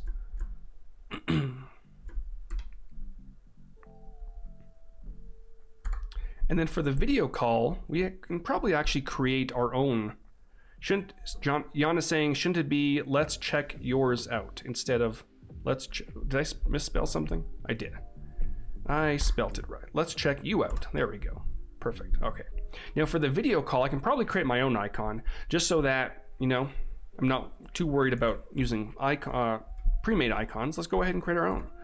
So I'll just grab an ellipse, draw one out, and this should be pretty simple to do.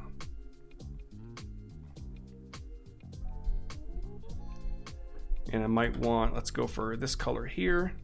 I'm going to duplicate, make this a little bit smaller. Let's choose lavender. Duplicate, make it a little bit smaller as well. Cornflower. And all of a sudden we've got a nice little video icon. Just like that. Not bad. Maybe we'll make this a little bit smaller. Perfect. All right. So I can also, I'm going to grab my component, my button component from the previous screen, copy it, simply paste it on this artboard here. And again, just to show you the power of using components, if I did need to make styling changes to all the buttons at once, I can just dive into the master component. And if you don't know where the master component is, if you right click on any instance, you can go to edit master component. It'll take you right over to it and you can make changes. So I can make the corner radius completely rounded if I wanted to, completely sharp. I can change the color if I needed to. So again, work with components. It's good stuff. All right, so things are looking pretty good. All right, so we've got our symptoms up at the top. We've got our different options for getting an appointment. I might want to just make sure everything is spaced out nicely. There we go. Beautiful. Now, let me just change this back to about 8 pixels. Oops. And then just to very quickly wire this up, if I did go to over here, if I press next, I can drag this over to this artboard here. Now, again, because nothing's really going to be animating, Jan is saying we need a fourth option, mind meld. I agree. I think that's a good idea. I'm going to simply do a transition and no animation. Let's see how this looks. Whoop. And I can choose fever, cough, sweats. Boop. There we go. Fancy. All right. I should probably name this. I should probably save this. I don't know what to call this application, but I'm going to name this medical for now, just so I don't lose it. And there we go. All right. So with that done, I am actually going to grab some portfolios and we're going to take a look at some of that stuff. Let me find them over here on my other monitor. And the first one we're going to look at is, I believe I saw him in the chat, is Yasser. Here we go. All right. So Zen is asking, do you think later on you should try to stay more consistent with the button options? You have neuromorphic buttons on one page. They look very different. So in general, I totally agree, right? However, these up here are not, they're more radio buttons or they're check boxes. So they're not buttons. They're very different than this one over here, which advances to another screen.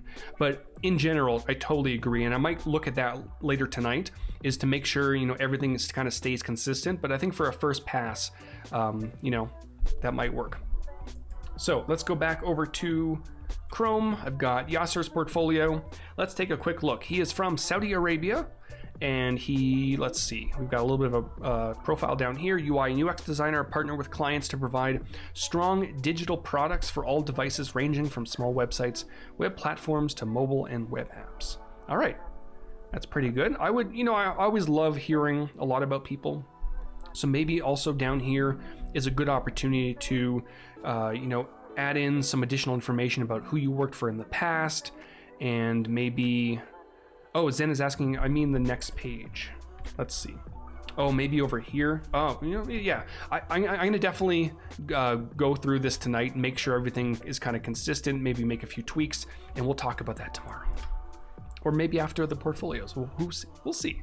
So, yeah, add a few additional information about, you know, who you worked for in the past, maybe what you do outside of design, what your aspirations are, things like that, just so we really know who you are and what you've done.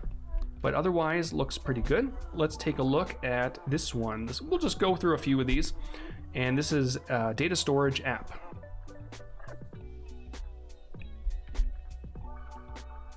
This looks pretty good so far. I love whenever there's a Behance project, there's you know, a nice large header image at the top that kind of shows off a few aspects of each application. This looks pretty good. Looks pretty fancy. I actually did a what's it called? A design not too long ago of a dashboard, which you might be seeing next week during the Daily Creative Challenge. So, you know, there might be pulling some inspiration from that. So if you are into dashboards, you're definitely gonna want to take a look at that. Yeah, and Jack is saying, I love the circle callouts. I like them too. They're kind of fun.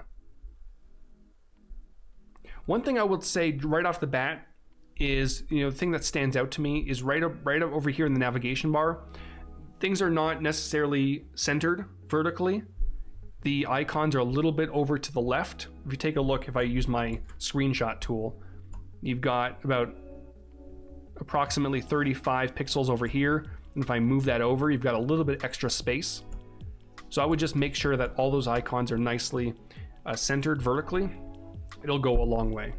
I love the fact that this one, which I would assume is the active, whoops, oh no, where did it go? Here it is. The active file or whatever this might be. I love that it's a little bit larger. I love that the background color is a bit different. There's a little bit of a shadow, which is nice. It's not a harsh shadow. It's a nice subtle shadow, which is great. And as Destiny's pointing out, the color palette is very nice as well. This looks pretty good. XD files, of course, which is always fun. Thanks for watching. You're welcome. This is nice. Let's go, let's see, what else do we have here? Let's check out this one, restaurant booking food app. All right, food and restaurant application. This app is where one can reserve the table and order the food. Navigation features. All right.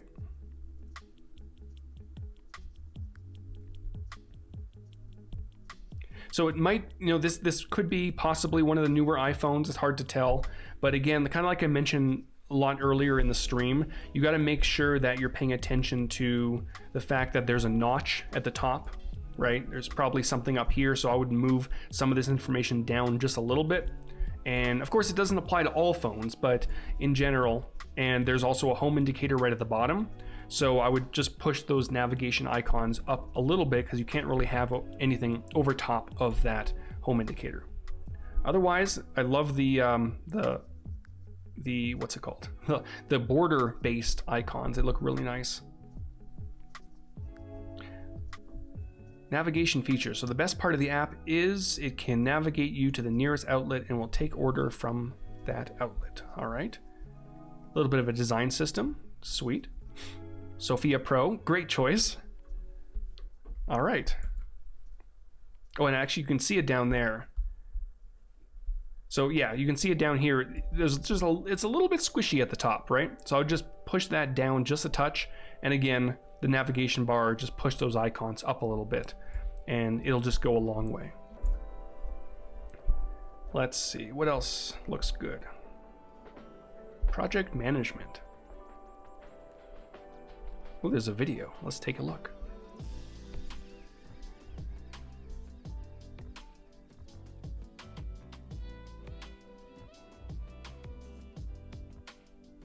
Nice hover trigger. Ooh, there's a fancy animation.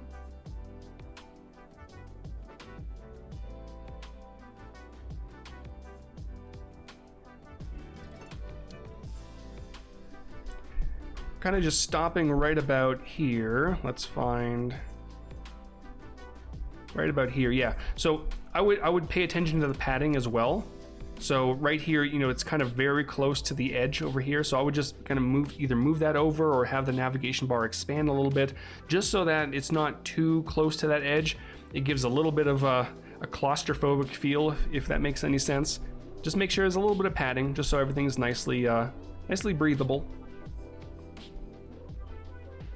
I love the dark mode experience. That looks really nice. Ooh, very cool. Love that hover effect as well. Got a little chat section down at the bottom. Could be using components, could be using overlays, not quite sure. But we're gonna dive into some of that stuff tomorrow as well. Nice. Let's take a look at one more. Let's see. Let's go for this one. So this is a social media design, Instagram, Facebook. All right.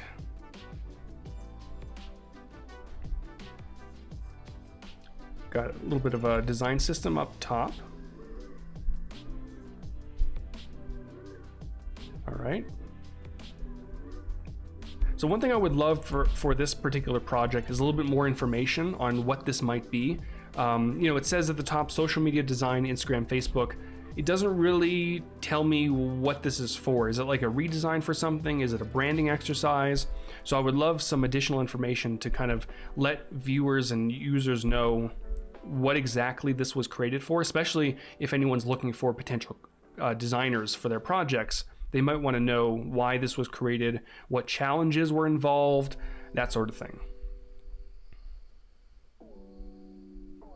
And it looks like there's some lorem ipsum type stuff at the top here. When you can, I know it's easy to use lorem ipsum, but when you can, try to put real text.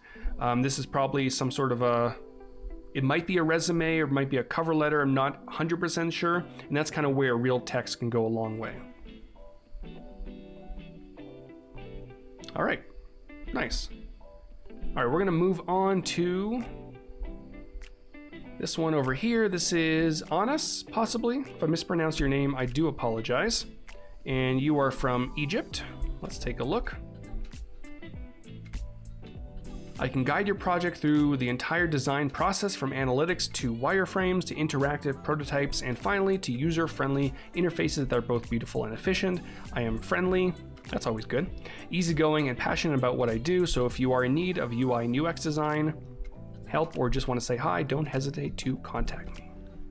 Nice. Again, same feedback as Yasser's portfolio. I would love to hear what you did previously in the past. I know you have one link over here. Maybe if this was your first job or if you've always been freelance, maybe pop that in there as well. Just a little bit more information about what you do. Let's take a look. All right, this is a foodie app. Oops, where did it go? Let me zoom out. There we go.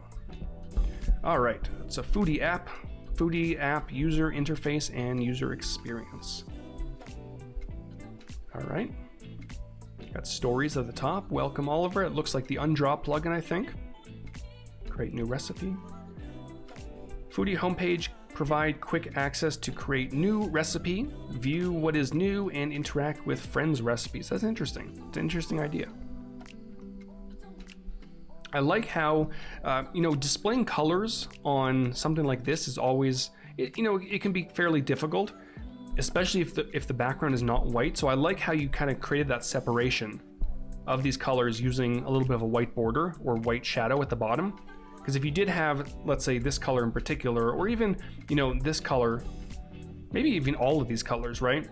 If you had it just on the background with no separation, they would kind of blend in and give you a little bit of a skewed view of what that color is. But because you put the border around it, I can nicely see what those colors are, which is nice. Typography, San Francisco Pro, which is great for mobile design, especially if you're working with iPhones. Oopsie. Oh, this is cool. A little bit of an overview of what this application, like what the navigation will look like. Open the app, splash screen, sign up, login, that sort of thing. Really nice. All right. I would say the same information, same feedback as some of Yasser's projects. Excuse me. Keep in mind, it looks like a mobile project. So keep in mind, again, there's a home indicator at the bottom, and there is a notch at the top. So let things breathe. And in general, I would say this looks like a lot of information to kind of put on a mobile screen. So, just let things breathe, space things out a little bit. Don't be afraid to have users scroll.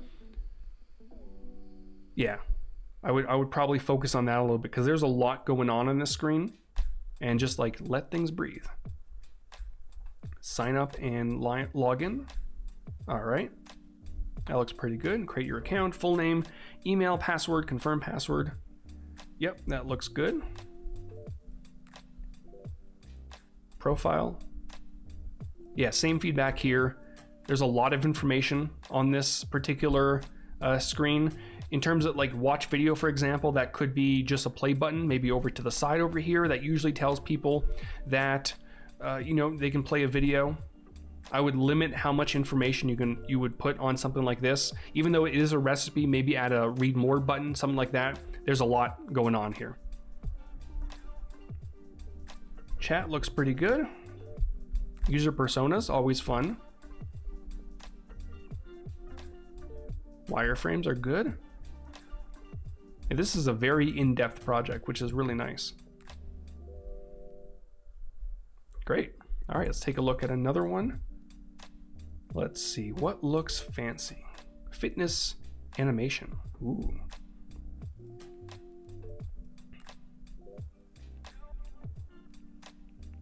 Let me see if I can, there we go.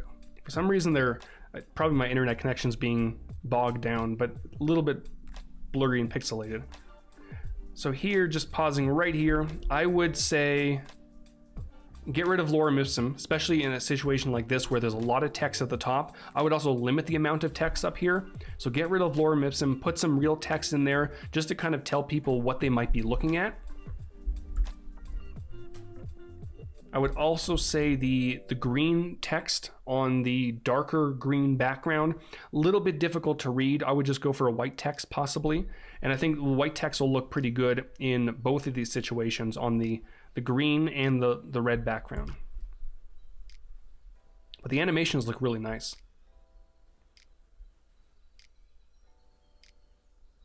Yeah, I love how, let me play this one more time. I love how the cards at the top kind of fan away as the animation is taking place, and that illustration at the bottom kind of comes up to take over, which is super cool. All right, let's take a look at one more dashboard fitness application. I love the colors on this one. The purples and the pinks, everything looks really nice.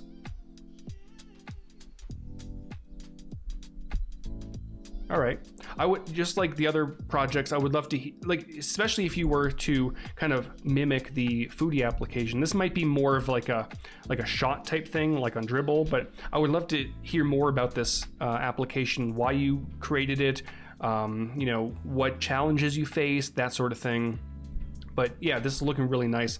Fonts, Roboto is always a good font to choose. Great buttons, fun. I can imagine this could possibly animate. If you go to the next screen or something to that extent, that could be fun. You've got some great illustrations down at the bottom. A nice button. I would probably say you may not, depending on the situation, you may not need that shadow down there because it is a white button on a fairly sort of dark background. So there will be a nice amount of contrast already. So you may not need the shadow, but probably doesn't hurt anyway. Nice. All right. So thank you, Anas and Yasser. Tomorrow we were going to be taking a look at some daily creative challenge entries, so definitely stick around for that. We'll be back tomorrow as well. And there's also going to be a Photoshop challenge in the morning, and there's going to be, I think, there's going to be a Creative Cloud session in the morning from Terry White as well. So there's a lot going on tomorrow morning. It's going to be fun. All right, so where are we? What have we done so far? Let's kind of go back and take a look. And we can also probably, now that we've started to define some of the icons, we can probably start to grab some of those. So this icon in particular, I can copy this. I can paste it on this artboard. Now, of course, you know, we have a white icon on a white background. Little bit of a tricky situation. So there's two things we can do. We can either, for this specific instance, we can just change the color, right? Or what we could do, let me grab another one of these, pop it over here. What we could do is actually just grab, let's say, a rectangle, draw one out with the primary color, and move it back. We can do something like this, just so we can display that icon in its you know, the color that's going to be using, just like this. I can turn off the border a little bit, maybe round at the corner a touch, right? So you have options. Might want to put this here. There we go. Now, next icon, we've got our location icon. This one, because it is the primary color, I can just pop it right there. We got our phone icon. And then we also have the video icon that we designed, which I might want to group all of these. I'll just call this video or camera, whatever. Copy that and pop it over here as well. And now we can start lining some of these up. I can select all of these, I can distribute them horizontally, I can line them up vertically, all that fun stuff. And now we have some icons that we're using. Do we have any more icons? It looks like that's what we've designed so far. And of course, you could start also building out a components section so you can display your checkboxes, your form fields, and things like that. We might get to that later on. All right, so let's take a look. We started the stream about an hour and 40 minutes ago by just kind of creating our design system. We have some assets that we brought in from an Illustrator file, which I grabbed from Adobe Stock. And then we use these assets to start to define and inspire our color scheme. So I actually sampled a color from the book on this doctor's desk, and also the actual desk colors. And then we just added a gray and a black. Again, I'm not super certain we're gonna be using these colors, but it's always good to have in your projects. I grabbed some inspiration from Dribble. Not sure how much of these I'm going to be using, but you know, it's always nice to have some inspiration. And if I go over to Finder, I have a lot of inspiration that I grabbed just to kind of get my mind going. We've defined some typography. We also save these to our assets panel over here. So that way, if we do need to make changes to these headers and subheaders, and I'm sure as the project goes on, I'm going to add some additional typography over there. If we do need to make changes to those, we can very easily do so once, and it just propagates through everything. We also now have some icons. Now, what we could probably have done is turn these into components. So I'm going to actually just go ahead and start doing that. Location, and this is going to be phone, and this will be camera. I've already named that one.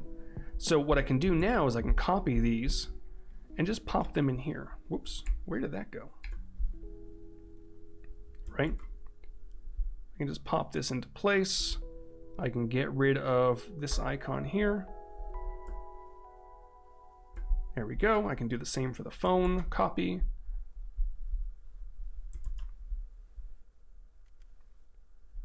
Perfect. And then I'll do the same for the camera. And again, this will allow me to make changes to this later on if I really needed to. And if I am using these specific icons across many different artboards, it's going to be a huge time saver. Destiny's asking, do you still need to get invited to Dribbble to post work? Yeah, you do at the moment. I don't know if that's ever going to change. I'm not sure what Dribbble has in store, but yeah, I believe you still need to get invited.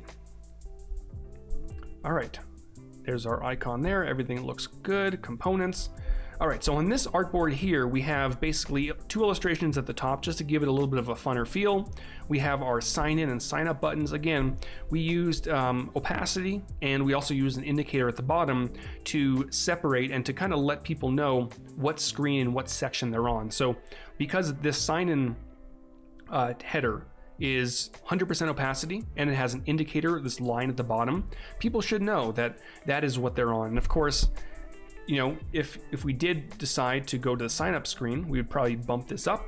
We'd probably grab this, move it on over, that sort of thing, right? But we'll leave it at that for now. We've got our form fields, which again, we created as components. So if I did need to make some styling changes, I can dive in here, make some changes, and it pushes to all the other form fields that I might have on this project. And if I did want to make some overrides, I can easily just do that. Beautiful. And we've got our symptom checker over here, which we did do some animation. If you missed that, you can always go back in the stream and rewatch that. But let me go ahead and show you what that looks like. So if I press play, we've got our sign up and sign in screen here. We could drag up, or we can just simply tap. We've got some cool animations. We've got the symptom checker kind of transitioning over there. We've got some checkboxes, which we created as components, so we can check on and off as we choose. We press next. We go to the next screen. Everything looks pretty good. So that's kind of where we're at, right? And if anyone, yeah, I guess if anyone does have a Dribbble invite, definitely shoot one over to Destiny. All right, so tomorrow we're going to be tackling a few additional things. So if I go over to my notes, we're going to be tackling, we might get to a navigation bar if we feel it's necessary. We're going to be tackling a map with some pins. And again, we're going to be using some components and some states. We're going to be diving into more about booking the appointment. So we're going to be choosing a doctor. We're going to be choosing a date and a time. We might get to some doctor profiles, some health info. And if we really want to get crazy, we might go into like a disease library, video chat, live chat. There's a lot we can do with an application like this, and we've only done, what, 3 screens? And if we do have some additional time, I may show you how to take some of these elements and actually, you know, convert them into a web design, for example. So definitely stick around for that. But let's go ahead and just before we wrap up, we're going to start blocking out one more screen. And what I can do is I can just delete some of these elements, and this might be find a doctor. And now that I'm doing this, I may change the actual copy up here. Whoops, I should probably spell this correctly. Find a doctor. Because we have connect with a doctor over here, and then we have find a doctor on this artboard. So this artboard here, which we're going to tackle tomorrow, is more about choosing a specific doctor after you chose how you want to get checked out. So in that case, you know, this is probably not really accurate. So we're going to change that a little bit. And let me know in the chat if you have suggestions on what we should name this header up here. Because again, I'm not a designer. I mean, I am a designer. I'm not a copy editor. So it may, you know, connect with a doctor and then find a doctor may not necessarily make sense. There we go. Jan is asking, what's the difference between Dribbble and Behance? So Behance is really, they focus on larger projects, in-depth projects where you can post all the steps. You can post your user research, you can post your wireframes, your mock-ups, your working prototypes, that sort of thing. Dribble's more for individual shots, really the end product. So there's a pretty big difference between both of those platforms. All right, so that looks pretty good. Yep. And symptoms, yeah, I don't know what to name this one. Eric's saying reverse them. Yeah, possibly. We'll take a look. But anyways, that's probably going to wrap it up. I'm going to probably end it right there. Back over to me. That's been a long stream. We've accomplished a lot. We have a lot more to accomplish tomorrow. Again, tomorrow we're going to be back. We're going to be doing reviews for the Daily Creative Challenge that Andrew is running. Definitely check those out. We have a whole slew of shows tomorrow. So stick around. I believe at 8 o'clock Pacific time tomorrow morning, Terry's going to be back doing some really cool stuff with Creative Cloud. So thanks for joining me, everyone. We've got Jan and Jack and Noor and Akin, Eric and Daniel and Tim and everyone else joining me. I will see you all once again tomorrow morning.